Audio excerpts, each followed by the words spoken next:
Unfortunately, sometime in the mid-'80s to the mid-'90s, new federalism was destroyed clearly in 1985 in Garcia versus San Antonio case, and was replaced with what was considered representational federalism.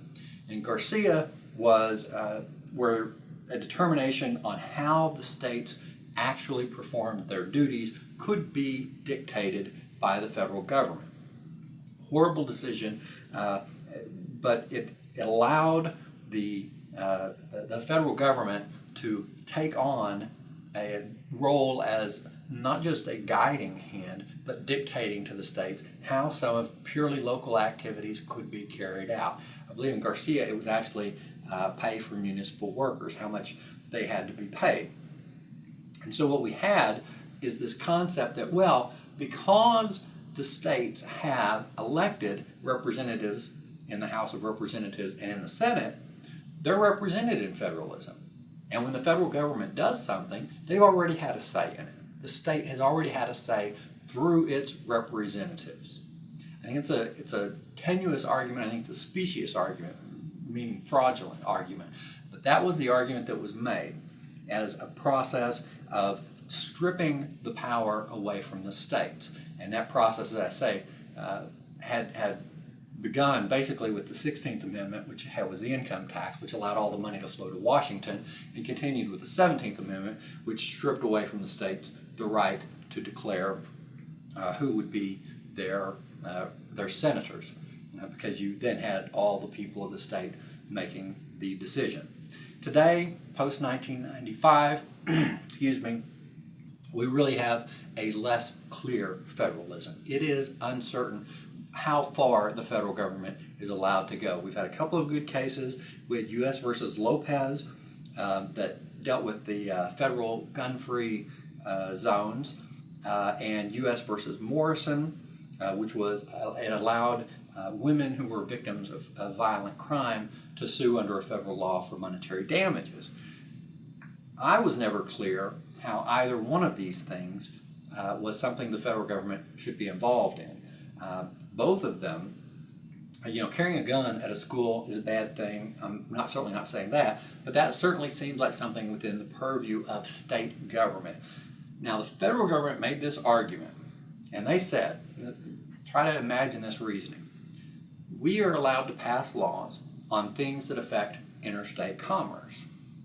If a person going to school in San Antonio, Texas, has a school district that doesn't have a law prohibiting handguns at school, but Baton Rouge, Louisiana, does have a rule that says kids can't carry a handgun at school, well, that affects interstate commerce because people may move across state lines to go to another state. It was a tenuous argument. Fortunately, it did not succeed, and in fact was struck down again in the Prince case, which dealt with the Brady Bill requirement, and also U.S. versus Morrison, which dealt with the Violence Against Women Act. Again, I'm not saying that a violence against women is a good thing, okay? Let me be clear on that. What I am saying is that is something that the states should be handling. It is within the purview of what has traditionally been viewed as the police power of the states. There's absolutely no reason we need the federal government to come in and make some uniform law that grants powers, privileges, whatever, to a certain class of people for any reason in something that deals with purely domestic affairs. That is the perpetration of violence within the state. Now, there are things like the Racketeer Influence Corrupt Organization Act, which says if an implement of interstate commerce is used in the commission of a crime, it's a federal crime.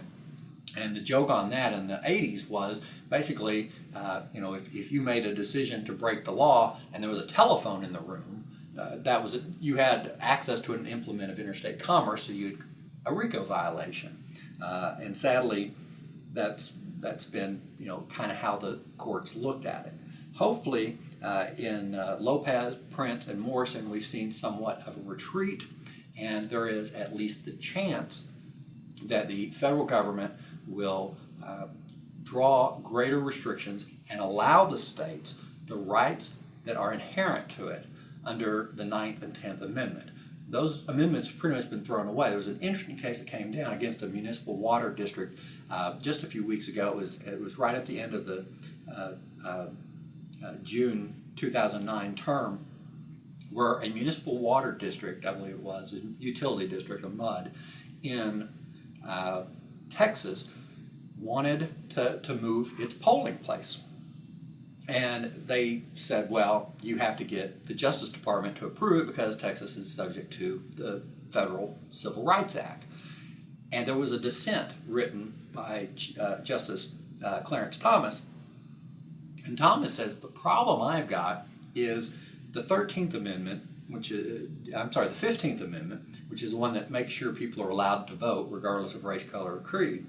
The 15th Amendment has implementing legislation, and the Voting Rights Act was a part of that, and that problem, as far as we can tell, number one, never existed in this municipal utility district, and number two, infringes upon, at this point, the 10th Amendment right of the states. Now, we could have said earlier, during the 60s, taking Thomas's, it wasn't really a dissent, it was a concurring opinion. I mean, he agreed with the result, which is that they were allowed to move their polling places, but he didn't agree with the reasoning. He thought the reasoning should have gone farther and said, this is a states' rights issue. The Voting Rights Act made sense at a time when black people in America were routinely being denied the right to vote. There was no evidence before the court that had happened in this particular utility district, and he felt that that was something that the states adequately could control.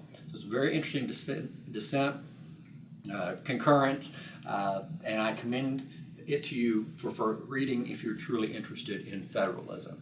So that's a brief history of how federalism has changed over the last 200 years.